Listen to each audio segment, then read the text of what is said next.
जय हिंद दोस्तों, स्वागत है आप सभी का अपने YouTube चैनल मनोज आंगेड़ क्लासेज में। उम्मीद करता हूं कि आप सभी की पढ़ाई बहुत ही अच्छी चल रही होगी। हम देख रहे थे अध्याय नंबर 4 कक्षा 10 NCERT साइंस, जिसके हमने 3 भाग देख लिए थे। आज हम देखेंगे पार्ट 4 में कि हाइड्रोकार्बन श्रृंखला का नामकरण कैसे किया जाता है, प्रकार्यात्मक समूह क्या होते हैं। तो आइए शुरू करते हैं। सबसे पहले प्रकार्यात्मक समूह है। प्रकार्यात्मक समूह है। प्रकार्यात्मक समूह जाने से पहले कल हमने देखा था कि विषम परमाणु क्या होते हैं। देखो, विषम परमाणु क्या होते हैं कि कोई भी जो हमारे पास हाइड्रोकार्बन की जो श्रृंखला होती है उसमें जो हाइड्रोजन को प्रतिस्थापित करने वाले तत्व थे उनको हम विषम परमाणु कहते हैं। जैसे अगर हम बात करें, अगर इस हाइड्रोजन को हटाकर कोई दूसरा तत्व आ गया, यहाँ पर आ गया क्लोरीन, तो हाइड्रोजन को प्रतिस्थापित करने वाला जो तत्व है वो क्लोरीन है। तो ऐसे तत्वों को हम कहते हैं विषम परमाणु। और देखो, जैसे ही विषम परमाणु अगर इसमें आकर लग गया तो इस हाइड्रोकार्बन श्रृंखला का मतलब जो गुण है वो बदल जाएगा, क्योंकि पहले जो इसमें केवल कार्बन और हाइड्रोजन थे तब इसके अलग गुण थे, लेकिन जैसे इसमें ये क्लोरीन आकर जुड़ गया तो अब इसके अलग गुण हो जाएंगे। तो विषम परमाणु किसे कहेंगे? हाइड्रोकार्बन श्रृंखला में हाइड्रोजन को प्रतिस्थापित करने वाले तत्वों को विषम परमाणु कहते हैं। और इसी में है प्रकार्यात्मक समूह किसे कहते हैं। अब देखो, प्रकार्यात्मक समूह का मतलब क्या हो गया कि वे विषम परमाणु जो इस हाइड्रोकार्बन श्रृंखला में हाइड्रोजन को प्रतिस्थापित करते हैं, लेकिन वो इस समूह में, इस पूरी हाइड्रोकार्बन श्रृंखला में केवल एक ही प्रकार के विषम परमाणु होंगे, एक ही प्रकार के विषम परमाणु होंगे। तो ऐसे को हम क्या कहेंगे? प्रकार्यात्मक समूह है। जैसे अगर हम बात करें तो ये जो क्लोरीन है इसमें केवल क्लोरीन ही है, एक ही प्रकार का है, तो ये हमारे पास हो जाएगा प्रकार्यात्मक समूह।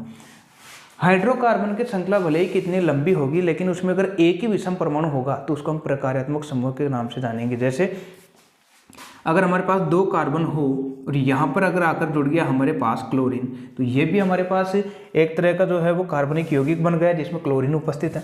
अगर अगर यहाँ पर कार्बन की श्रृंखला 3 हो, अगर क्लोरीन है, तो देखो यहाँ पर भी क्लोरीन है, यहाँ पर भी क्लोरीन है। तो हाइड्रोकार्बन की श्रृंखला भले कितनी लंबी होगी, लेकिन उसमें केवल एक ही प्रकार के विषम परमाणु अगर पाए जाते हैं तो प्रकार्यात्मक समूह कहलाते हैं। इस अध्याय में हम जानेंगे कि प्रकार्यात्मक समूह कौन कौन से होते हैं। अच्छा, ये जो प्रकार्यात्मक समूह क्या करते हैं? देखो, प्रकार्यात्मक समूह है वे समूह होते हैं जो इस हाइड्रोकार्बन श्रृंखला में, इस हाइड्रोकार्बन श्रृंखला को एक विशिष्ट गुण प्रदान करते हैं। मतलब जब तक इसमें हाइड्रोजन था तब तक इसके अलग गुण थे, लेकिन जैसे यहाँ पर कोई अगर विषम परमाणु आया, जैसे ही क्लोरीन आ गया, अब जो है इस हाइड्रोकार्बन श्रृंखला का जो गुण है वो बदल जाएगा, वो अलग तरीके से व्यवहार करेगा। तो ये जो है विषम परमाणु जैसे अगर आकर जुड़ता है तो हाइड्रोकार्बन श्रृंखला में इसका गुण वो अलग हो जाता है। अच्छा, अगर एक ही प्रकार का इसमें विषम परमाणु रहे, लेकिन हाइड्रोकार्बन की श्रृंखला वो अगर कम या ज़्यादा रहे, तो भी जो अगर वो कैसे व्यवहार करेगा तो देखते हैं हम। जैसे इसमें 4 कार्बन थे और 1 क्लोरीन था। अगर हमारे पास 2 कार्बन हो और 1 क्लोरीन हो, तो इसका जो गुण होगा और इसका जो गुण होगा, तो रासायनिक गुण हैं वो तो बिल्कुल इनके समान रहेंगे। जो इनके रासायनिक गुण हैं वो बिल्कुल समान रहेंगे। इनकी जो अभिक्रिया करती है, तो ये जो छोटी श्रृंखला का जो गुण होगा वही बड़ी श्रृंखला का गुण होगा, रासायनिक गुण दोनों में समान रहेंगे। तो इसका मतलब है कि ये जो है विषम परमाणु लगते ही इसका गुण बदल जाता है। तो प्रकार्यात्मक समूह क्या है? ये वे विषम परमाणु यौगिक जो इस हाइड्रोकार्बन श्रृंखला में उपस्थित होते हैं, वो इस हाइड्रोकार्बन श्रृंखला को विशिष्ट गुण प्रदान करते हैं, लेकिन ये हाइड्रोकार्बन की श्रृंखला पर निर्भर नहीं करते। यानी कि इस श्रृंखला पर निर्भर नहीं करते कि ये हमारे पास जो चैन है, ये श्रृंखला है, कितनी लंबी है और कितनी छोटी है।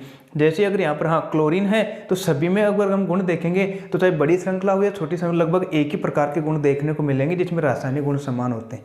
हो सकता है भौतिक गुण थोड़े अलग हो सकते हैं, लेकिन रासायनिक गुण इनके जो है बिल्कुल समान रहेंगे। तो ये ऐसे हमारे पास जो विषम परमाणु हैं वो कहलाएंगे प्रकार्यात्मक समूह है।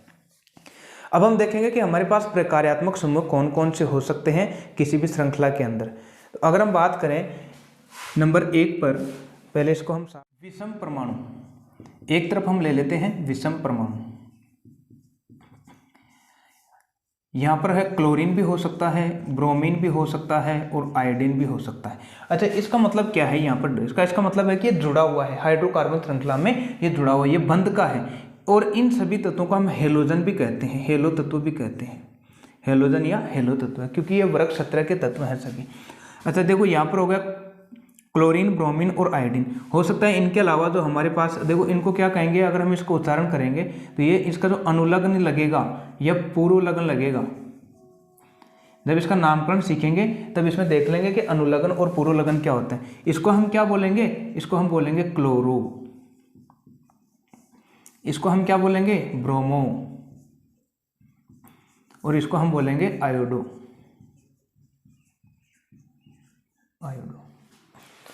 वैसे अगर हम बात करें और हमारे पास जो तत्व है वो हो सकता है एल्डिहाइड, एल्डिहाइड।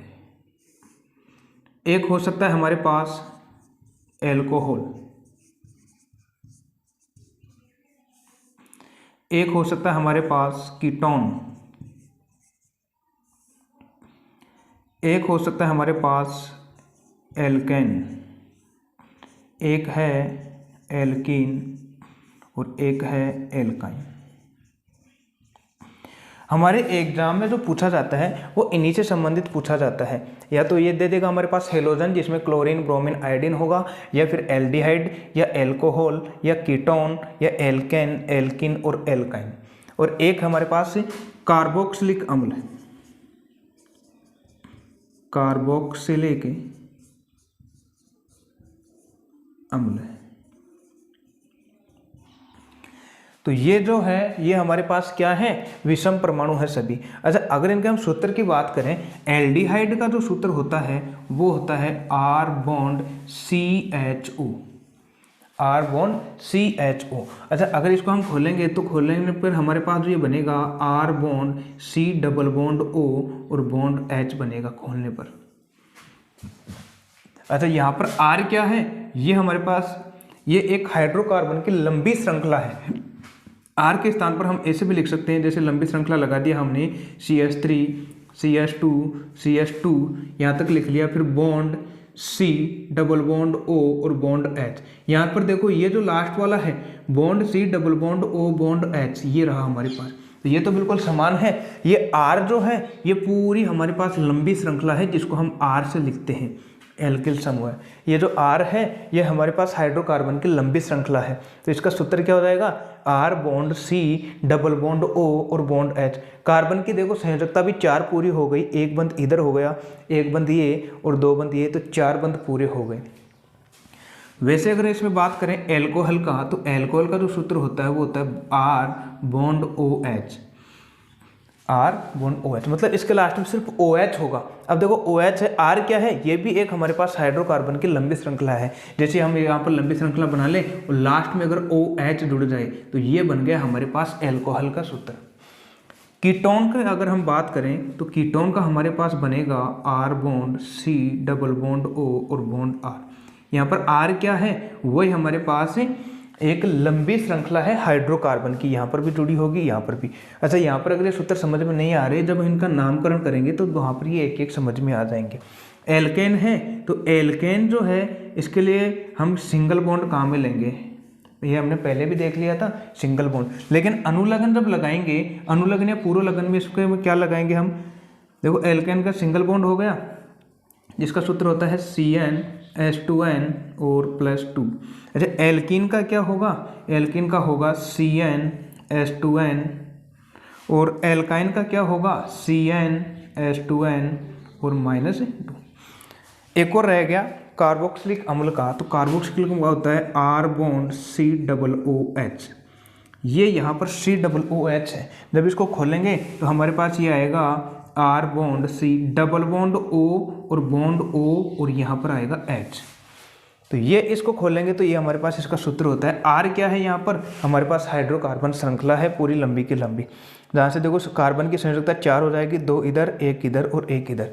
लास्ट में देखो OH यहाँ पर भी है, OH यहाँ पर भी है, तो इसलिए एल्कोहल नहीं बनेगा क्योंकि यहाँ पर C डबल बॉन्ड O और है, यहाँ पर भी C डबल O है। जब C डबल OH आएगा तब वो होगा कार्बोक्सिलिक अम्ल। लेकिन अगर R और OH आएगा, ये नहीं रहेगा, तब हमारे पास ये बनेगा एल्कोहल। लेकिन जब RCHO आ जाए या RC डबल O और बॉन्ड H आ जाए तो ये जो बनेगा हमारे पास बनेगा एल्डिहाइड। अच्छा, जब अगर हम इनके, अब देखो जो लास्ट में ये तो सूत्र हो गए इनके, अब अनुलग्न क्या लगाएंगे हम इनके, जब नामकरण करेंगे तो नामकरण में अनुलग्न क्या लगाएंगे। देखो ये तो हमारे पास इनके तो क्लोरो ब्रोमो आयोडो लगाएंगे, लेकिन जो एल्डिहाइड है, एल्डिहाइड के लिए हम लगाएंगे एल। इसका शुरू वाला शब्द याद रखना एल। लास्ट में जैसे प्रोपेन है, प्रोपेन के हमने एल लगा दिया तो बन गया प्रोपेनेल। वैसे ही हमारे पास ये एल्कोहल है तो इसके लिए लगाते हैं हम अनुलग्न या पूर्वलग्न ओल लगाते हैं। लास्ट में क्या लगाते हैं, ओल शब्द लगाते हैं। इसी तरीके से कीटोन है, कीटोन के लिए हम लगाते हैं ओन। जैसे प्रोपेन है और हमने कीटोन जोड़ दिया उसमें, तो नाम क्या बन जाएगा, लास्ट वाला शब्द जोड़ेंगे प्रोपेनोन। हमको सिर्फ ये जो है अनुलग्न या पूर्वलग्न इनको याद रखने हैं। एल्केन का क्या बताया था मैंने, अनुलग्न एन होता है, लास्ट में क्या बोलता है एन। एल्कीन का क्या बोलता है इन, और एल्काइन का आइन बोलता है। ये सबके लास्ट में लगा देंगे हम, जब भी नामकरण करेंगे तो सबके लास्ट में यही लगाएंगे। एक है कार्बोक्सिलिक अम्ल, तो इसका जो अनुलग्न या पूर्वलग्न होता है वो होता है ओइक अम्ल, ओइकी अम्ल। जैसे मेथेन है, इसमें अगर हम ये जोड़ देंगे कार्बोक्सिलिक अम्ल तो इसका जो नामकरण हो जाएगा क्या हो जाएगा, मेथेन में ओइक और जोड़ देंगे, मेथेनोइक अम्ल हो जाएगा। तो ये है हमारे पास कुछ प्रकार्यात्मक समूह है और जिनका हम नामकरण देखेंगे। जब हाइड्रोकार्बन श्रृंखला में ये उपस्थित होंगे तो उनका नामकरण कैसे किया जाता है, तो आइए हम इसका नामकरण करते हैं। जो देख रहे हैं कम से कम वो कमेंट करके ही बता दें कि उनको समझ में आ रहा है कि नहीं आ रहा, तो इसलिए कमेंट ज़रूर कीजिएगा। अब हम देखते हैं इनका नामकरण। देखो नामकरण कैसे करते हैं। हम मान लेते हैं हमारे पास एक कार्बन की श्रृंखला है, 1 2 3 4 और ये 5, और हाइड्रोजन की पूरी हम यहाँ पर कर देते हैं। ये हाइड्रोजन इधर लगा दिया, हाइड्रोजन इधर और ये हाइड्रोजन इधर। कार्बन के बीच में ये बंद है हमारे पास, ऊपर हाइड्रोजन और यहाँ पर हाइड्रोजन, यहाँ पर भी हाइड्रोजन और यहाँ पर भी हाइड्रोजन, यहाँ पर हाइड्रोजन, यहाँ पर भी हाइड्रोजन और यहाँ पर भी हाइड्रोजन, और ये ऊपर एक इसमें और रहेगा ये हाइड्रोजन और ये हाइड्रोजन। अब देखो इसमें हमको अगर देखें तो प्रत्येक कार्बन की 4 संयोजकता पूरी हो रही है, 1 2 3 4। इसमें इसकी हो रही है, आगे वाले कार्बन में भी 4 हो रही है, इस वाले कार्बन में भी और इस वाले कार्बन में भी। तो अब इसका हम नामकरण करेंगे तो देखो कैसे करेंगे। हमारे पास सबसे पहले हम क्या करेंगे कि इनमें सबसे पहले एक लंबी श्रृंखला का चयन करते हैं। जब भी अगर हम कार्बनिक यौगिकों का नामकरण करते हैं तो सबसे पहला बिंदु है वो इसका यही है कि हमको सबसे पहले एक लंबी कार्बन श्रृंखला का चयन करना है। तो वहाँ पर मतलब कार्बन की श्रृंखला ये है तो लंबी हमारे पास यही है। तो सबसे पहले हमने क्या कर दिया, एक लंबी कार्बन श्रृंखला का चयन कर लिया जो कि हमारे पास ये है इधर वाली। 2 नंबर पर हमको क्या करना है कि ये कार्बन की संख्या गिननी है कितनी है। तो कार्बन की संख्या कितनी है, 1 2 3 4 और 5। तो 5 है। कार्बन की संख्या जब 5 होती है उसके लिए हम क्या शब्द लगाएंगे, जब कार्बन की संख्या 5 हो तो इसके लिए हम लगाते हैं पेंट। फिर अगर इसमें हम देखें कि हमारे पास इसमें कार्बन कार्बन के मध्य कोई बंध है तो बंध देखेंगे सभी में सिंगल बॉन्ड है, एकल बंध है। एकल बंध है तो इसके लिए हम लगा देंगे, एकल बंध के लिए एन शब्द लगाते हैं एल्केन में। अगर इसमें कोई विषम परमाणु है, हम देखेंगे इसमें कोई भी विषम परमाणु नहीं है। जब विषम परमाणु नहीं है या कोई प्रकार्यात्मक समूह है हाइड्रोजन के अलावा नहीं है तो ये इसका नामकरण हमारे पास क्या हो जाएगा, पेंटेन हो जाएगा। इसका नामकरण क्या हो गया, पेंटेन। अब देखो कभी कभी क्या होता है कि अगर हम मान लें ये जो कार्बन है वो सीधा ना होकर इस कार्बन के नीचे आ जाए। कार्बन तो 5 ही होंगे, देखो 1 2 3 4 और मैं एक यहाँ पर ही लगा देता हूँ, यहाँ पर 5 हो गई, ये लो 5 है। अब कार्बन कार्बन के मध्य तो देखो ये हमारे पास सिंगल बॉन्ड होगा ही और ये कार्बन इस कार्बन के मध्य ये बॉन्ड है। इसकी हम संयोजकता पूरी कर देते हैं, तो संयोजकता पूरी करेंगे तो हाइड्रोजन से जोड़ देंगे सभी के, मतलब कार्बन के पास 4 बंध होने चाहिए तो 4 इसके हो गए। इस कार्बन के पास 2 हैं, 2 और की कमी है तो हम 2 हाइड्रोजन जोड़ देंगे। इस कार्बन के पास देखो 1, 2 और 3 है, केवल 1 की कमी है तो 1 हम यहाँ पर जोड़ देंगे। आगे वाले कार्बन के पास देखो 1 ही है, ये हो गए 2, ये हो गए 3 और ये हो गए 4। लेकिन ये जो एक और कार्बन है नीचे, इसके पास सिर्फ ऊपर अभी 1 ही बंद है, मतलब 1 ही इसकी संयोजकता पूरी हुई है, 2 और करनी है, 3 और करनी है, तो इसके लिए हाइड्रोजन 3 और जोड़ देंगे। अब अगर इसमें हम देखें तो ये देखो कार्बन की संख्या 5 इसमें भी है और कार्बन की 5 संख्या इसमें भी है, दोनों में बराबर है। लेकिन नामकरण करेंगे तो देखो क्या हो जाएगा, कार्बन की संख्या गिनेंगे सबसे पहले तो 1, 2, 3, 4 और 5 है इसमें भी, तो 5 है तो कार्बन की संख्या को 5 के लिए हम क्या लिखेंगे, पेंट, और 5 के लिए हमने पेंट लिख दिया। सभी में सिंगल बॉन्ड है तो इसके लिए हमने लिख दिया एन है, लेकिन ये जो है स्ट्रक्चर अलग है लेकिन जो सूत्र है वो तो समान है, इसलिए इसका जो हमारे पास जो ये नामकरण आएगा वो भी थोड़ा सा अलग हो जाएगा। जब ऐसे कोई शाखा में आ जाती है जिसको हम शाखित श्रृंखला कहते हैं, उसमें हम आइसो शब्द लगा देते हैं, आइसो, तो ये हमारे पास इसका नाम क्या हो गया, आइसो पेंटेन हो जाएगा, आइसो पेंटेन हो गया। पेंटेन तो है, पेंटेन ये भी हमारे पास है, लेकिन इसमें जैसे ये हमारे पास शाखा निकल गई इसको हमने बोल दिया आइसोपेंटेन। अच्छा, अगर ये एक कार्बन इस कार्बन के ऊपर और आ जाए तो क्या बनेगा, देखो हमारे पास एक कार्बन ये है, एक कार्बन इधर आ गया, एक कार्बन इधर आ गया, एक कार्बन नीचे और एक कार्बन ऊपर। यहाँ पर अगर हम गिनेंगे तो देखो कार्बन की संख्या 5 ही है, 3 और 2 ये है, 5 तो है, लेकिन अगर इसकी संयोजकता पूरी करेंगे तो देखो संयोजकता के लिए इस कार्बन के लिए 3 हाइड्रोजन लगाने पड़ेंगे, इस कार्बन में भी 3 हाइड्रोजन लगाने पड़ेंगे और इस कार्बन में भी हमको 3 हाइड्रोजन लगाने पड़ेंगे, और ये जो लास्ट वाला है इसमें भी 3 हाइड्रोजन लगाने पड़ेंगे। अच्छा, मध्य वाले कार्बन में हाइड्रोजन नहीं लगाना पड़ेगा, क्यों, क्योंकि इसमें 4 संयोजकता इसकी पहले से पूरी हो रही है, तो इसलिए इसका नामकरण करेंगे तो नामकरण में क्या हो जाएगा, देखो 5 कार्बन है तो 5 के लिए हम लिखते हैं पेंट, सभी में सिंगल बॉन्ड है तो इसके लिए लिख दिया हमने एन, पेंट प्लस एन, तो ये हो गया हमारे पास पेंटेन, पेंटेन। लेकिन यहाँ पर अगर हम देखें ये जो श्रृंखला है इसके ऊपर भी कार्बन है, नीचे भी कार्बन है, जैसे पूरे अगर चारों तरफ से घिर जाती है ये श्रृंखला कार्बन कार्बन से, तब उसके लिए हम नियो शब्द लगा देते हैं, नियो पेंटेन, नियो पेंटेन। तो बस ये इसका नामकरण हो गया, पेंटेन तो है लेकिन जब चारों तरफ से कार्बन से घिरी हो तब नियो पेंटेन, और जब केवल शाखा अगर एक ही निकली है कहीं से भी, चाहे इधर हो चाहे इधर हो चाहे ऊपर हो, तब उसके लिए आइसो पेंटेन, और जब एक भी शाखा नहीं निकली है इसकी तब उसके लिए सीधा ही लिख देंगे पेंटेन। अब देखो अगर ये घूमकर अगर इस तरीके से आ जाए तब हम इसका नामकरण कैसे करते हैं। जैसे एक कार्बन हमारे पास यहाँ पर है, एक कार्बन ये है, एक कार्बन ये, एक कार्बन ये और एक कार्बन ये और एक कार्बन ये। अब अगर हम इनको जोड़ें तो ये अगर इस तरीके से जोड़ देंगे इनको 2, 3, 4, ये लो, तो अब देखो ये हमारे पास सर्किल के रूप में दिख रही है, जहाँ से प्रारंभ हो रही है लास्ट में यहीं पर आकर खत्म हो रही है। तो सबसे पहले इसमें हमको क्या करना है, कार्बन की संख्या गिननी है, तो कितनी हो गई, 1, 2, 3, 4, 5 और 6, और 6 कार्बन हो तो 6 कार्बन के लिए हम क्या यूज करते हैं, हेक्स यूज करते हैं, तो हेक्स लिख देंगे हम यहाँ पर, हेक्स, और ये हो गए हमारे पास हेक्स।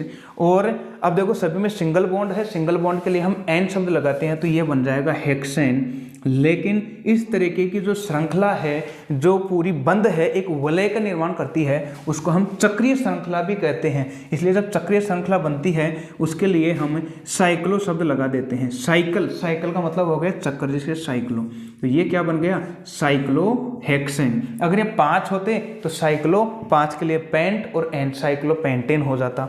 4 के जैसे अगर हम बात करें 3 के लिए, ये हमारे पास 3 है, ये क्या बनेगा, अब देखो 3 है, ये हमारे पास श्रृंखला बन रही है, चक्रीय श्रृंखला, मतलब ये पूरा एक राउंड अप बन रहा है, चक्कर बन रहा है, तो इसलिए साइक्लो शब्द तो लगाएंगे, लेकिन 3 के लिए हम लिखेंगे यहाँ पर प्रोप, तो ये बन जाएगा साइक्लोप्रोपेन बन जाएगा। एक लास्ट स्ट्रक्चर है जो कि एग्जाम में इसका बार बार पूछा जाता है, कार्बन हमारे पास वही है, 6 कार्बन लेंगे हम यहाँ पर भी, ये हो गया 4 और ये हो गया 6, एक में सिंगल बॉन्ड एक में डबल बॉन्ड, एक में सिंगल बॉन्ड एक में डबल बॉन्ड, एक में सिंगल बॉन्ड और एक में डबल बॉन्ड।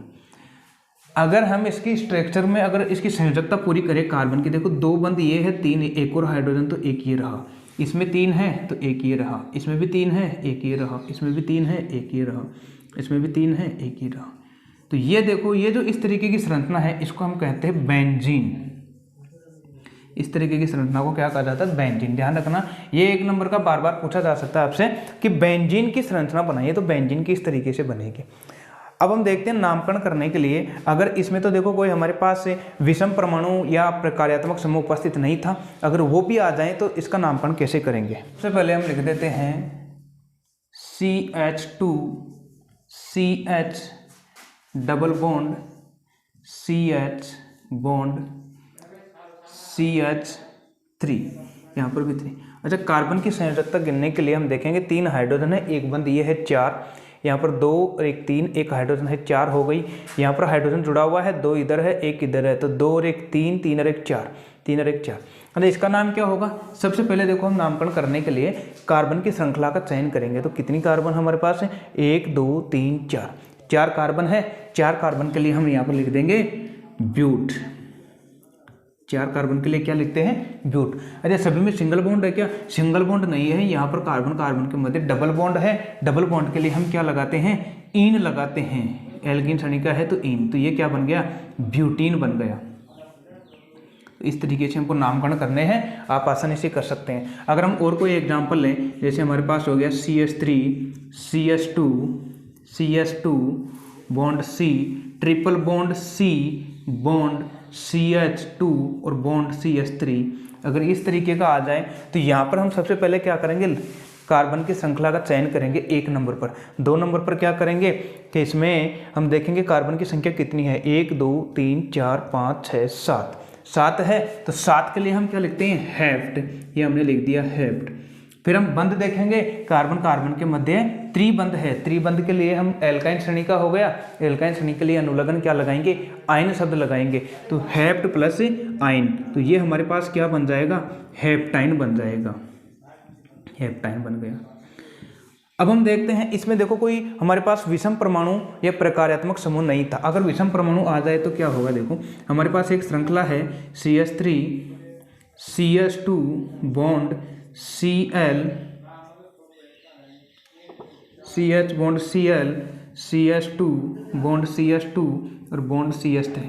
तो इसका नामकरण क्या होगा? सेम इसी की तरीके से हमको करना है। देखो सबसे पहले लंबी कार्बन श्रृंखला का चयन करना है, तो कार्बन की श्रृंखला यही है हमारे पास, तो ये हो गए हमारे पास कार्बन की श्रृंखला। अब देखो इसमें क्या होता है कि सबसे पहले हम इसमें नंबर देंगे, और नंबर यहाँ से भी हम गिन सकते हैं 1 2 3 4 5, हम यहाँ से भी गिन सकते हैं 1 2 3 4 5। लेकिन हमको करना कहाँ से स्टार्ट है?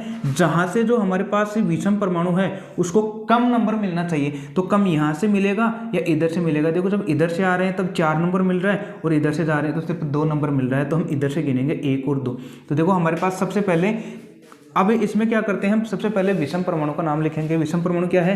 क्लोरो है, क्लोरीन है, तो क्लोरीन के लिए हम लिखेंगे क्लोरो। हम यहाँ पर ऐसा भी लिख सकते हैं, जैसे क्लोरो कितने नंबर पर है? 2 पर, तो हम यहाँ पर 2 भी लगा सकते हैं, 2 क्लोरो। अच्छा, अब देखो हमारे पास कितने कार्बन है? 1 2 3 4 5 है, तो हम 5 के लिए क्या लिखेंगे? पेंट। और पेंट, और सभी में सिंगल बॉन्ड है, तो सिंगल के लिए एन शब्द लगाएंगे तो पेंटेन बन जाएगा। तो क्या बन गया? 2 क्लोरो पेंटेन। अगर यहाँ पर डबल बॉन्ड होता तो 2 क्लोरो पेंटीन बन जाता। 3 बंद होते तो 2 क्लोरो पेंटाइन बन जाता। अब हम देखते हैं जब प्रकार्यात्मक समूह लास्ट में अगर उपस्थित हो तो क्या कैसा बनेगा। हमारे सामने कुछ एग्जाम्पल है, हम इनका नामकरण कैसे करेंगे देखें। तो सबसे पहले हम देखते हैं कि ये हमारे पास पहला उदाहरण है CH3 CH2 CH2OH। तो सबसे पहले हम कार्बन की श्रृंखला का चयन करेंगे, तो ये हमारे पास कार्बन की श्रृंखला बनेगी जिसमें कार्बन की संख्या कितनी है? 3 है। 3 है तो 3 के लिए हम लिखेंगे प्रोपेन, प्रोप लिखेंगे, सॉरी यहाँ पर 3 के लिए क्या लिखेंगे? प्रोप लिखेंगे। तो प्रोपेन हो गया, प्रोपेन, सभी में सिंगल बॉन्ड है तो प्रोपेन हो गया, प्लस अब यहाँ पर लास्ट में समूह देखते हैं हम, OH समूह है, और OH जो समूह है वो मैंने बताया था एल्कोहल का होता है। एल्कोहल का सूत्र क्या होता है? लास्ट में OH लगा होगा, और इसका अनुलग्न क्या लगाते हैं हम? एल्कोहल के लिए ओल लगाते हैं, जो कि मैंने सारणी में लिखाया था, ओल शब्द लगाएंगे। तो ओल लगाएंगे तो ये हमारे पास क्या बन जाएगा? प्रोपेनॉल। Propanol butanol. अगर यहाँ पर 4 कार्बन होते तो क्या बन जाता, ब्यूटेन प्लस ओल, ब्यूटेनोल बन जाता। 5 होते तो पेंटेनोल बन जाता। वैसे इसकी बात करें, अब हमको पता है यहाँ पर समूह पहचाना है सबसे पहले, तो समूह क्या है, बॉन्ड CHO, ये प्रकार्यात्मक समूह है। यहाँ पर C डबल बॉन्ड OH वाला एल्डिहाइड है, और एल्डिहाइड के लिए अनुलग्न क्या लगाएंगे, L लगाएंगे, L लास्ट में L लगाएंगे। तो सबसे पहले कार्बन की संख्या कितनी है, इसमें है 2, तो 2 के लिए एथेन हो गया, प्लस और इसका जो अनुलग्न है एल्डिहाइड का वो लगाएंगे हम L, तो ये क्या बन जाएगा, एथेनेल। क्या बन जाएगा, एथेनेल बन जाएगा हमारे पास। अगर ये 3 होता, कार्बन की संख्या 3 होती तो प्रोपेनेल बन जाता, 4 होती तो ब्यूटेनेल बन जाता। किससे, CHO से। वैसे अगर इसमें बात करें, C डबल बॉन्ड O बीच में है, यहाँ पर भी आगे ये L, हमारे पास कार्बन की श्रृंखला है, यहाँ पर भी कार्बन की श्रृंखला है, तो ये किसका रूप हो गया, R bond C double bond O bond R, मतलब कीटोन का हो गया। कीटोन के लिए लास्ट में हम क्या लगाएंगे, ओन शब्द लगाएंगे, ओन। और कार्बन की संख्या कितनी है, 1 2 3 और 4 कार्बन की संख्या है। 4 के लिए हम क्या यूज करेंगे, ब्यूटेन।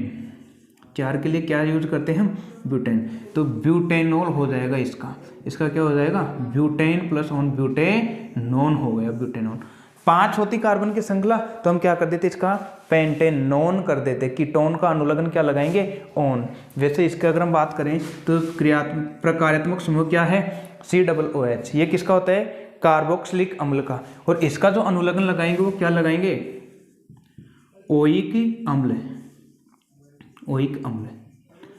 तो ओइक अम्ल है, और ये देखो कितनी कार्बन की श्रृंखला, 1 2 3 4 कार्बन है यहाँ पर। 4 के लिए हम क्या लगाएंगे, ब्यूटेन, तो ब्यूटेन प्लस ओइक अम्ल क्या हो गया, ब्यूटेनोइक अम्ल, ब्यूटेनोइक अम्ल, ये हो गए हमारे पास ब्यूटेनोइक अम्ल। और लास्ट वाला है C2H5OH, तो इसमें एक प्रकार्यात्मक समूह क्या है, OH है, एल्कोहल है, एल्कोहल के लिए हम लगाएंगे ओल, एल्कोहल के लिए ओल। और C2H5 मतलब कार्बन की संख्या कितनी है, 2 के लिए हम क्या लगाएंगे, एथेन, तो इसका क्या बन गया, ये एथेन प्लस ओल, एथेनॉल बन गया।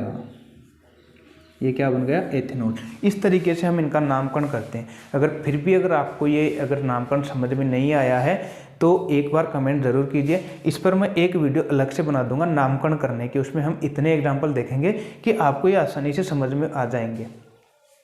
इनके नामकरण करने से पहले जितने ये मैंने प्रकार्यात्मक समूह लिखाए हैं, आपको इनके अनुलग्न का पता होना चाहिए। अगर अनुलग्न का पता है तो आप आसानी से इनके नामकरण बना सकते हैं। तक अगर आप मेहनत कर रहे हैं, मेहनत में कोई आपके साथ नहीं होगा, मेहनत में कोई भी आपके साथ नहीं होगा, लेकिन जैसे अगर आप सफल हो जाओगे तो सफलता में आपके पीछे पीछे लोग चले आएंगे अपने आप। तो सफलता ही जैसे अगर आपको हासिल होगी तो लोग अपने आप आपके साथ आ जाएंगे। तो इसलिए जब व्यक्ति मेहनत करता है तब वो अकेला होता है, और सफलता में तो उनकी दुनिया भी कायनात होती है, सफलता के पीछे बहुत सारे लोग आते हैं। तो इसलिए आपको मेहनत तो करनी ही पड़ेगी, वो भी अकेले ही करनी पड़ेगी, भले ही कोई साथ दे कि ना दे।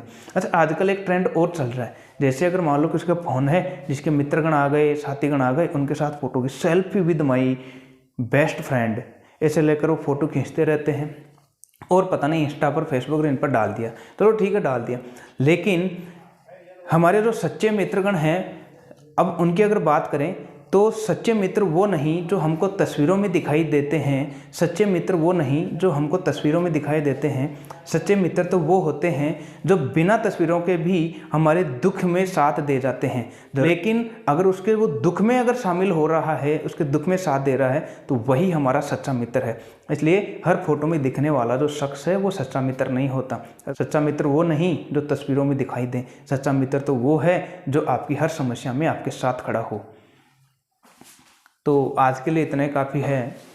अगर आपको वीडियो पसंद आए तो इसको लाइक कीजिए, दोस्तों के साथ शेयर भी कीजिए, और अगर आपने अभी तक इस वीडियो को सब्सक्राइब नहीं किया तो सब्सक्राइब भी कीजिए। तब तक के लिए धन्यवाद। जय हिंद।